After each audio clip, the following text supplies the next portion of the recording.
Hi, this is Lynn, and welcome to another Persuasion Bite. Bite-sized tips on persuasion that you can use right away. Lots of people tell me, I'm great at multitasking. Here's the truth. Research shows that only about 2.5% of the people in the world can actually, literally, multitask, meaning they can handle more than one complex brain activity at the same time. For the rest of us, what's actually going on is that we're flipping quickly, what we perceive as quickly, from one task to another because our brains can only focus on one thing at a time. And people will say to me, well, I can walk and have a conversation. And you're right, because walking doesn't require complex mental focus. So you're only focusing on the conversation. What you can't do is read your emails and listen attentively on a conference call.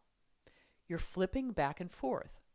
And what this means to your brain is that you're increasing your anxiety, you're decreasing your productivity, you're decreasing your creativity, and frankly, you're taking a lot more time to do anything.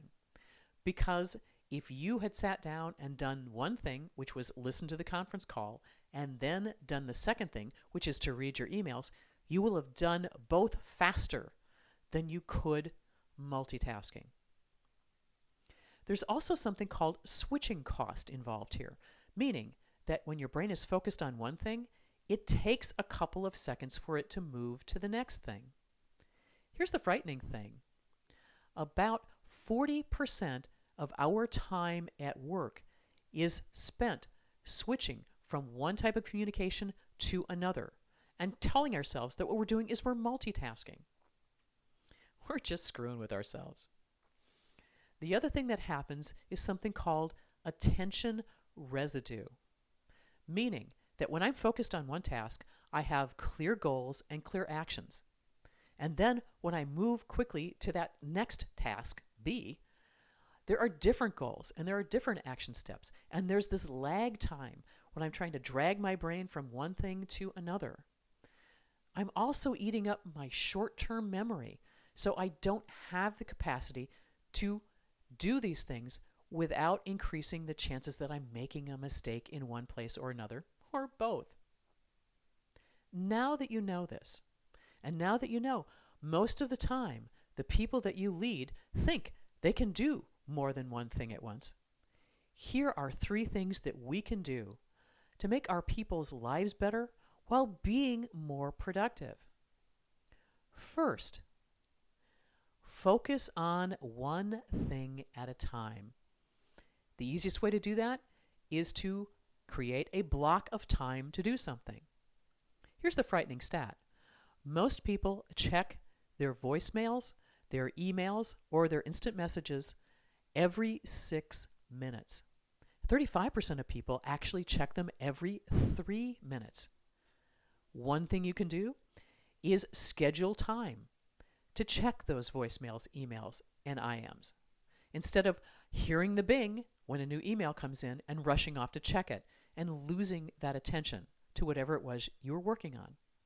Second thing, when we're talking about focus and doing one thing at a time, it doesn't mean no breaks.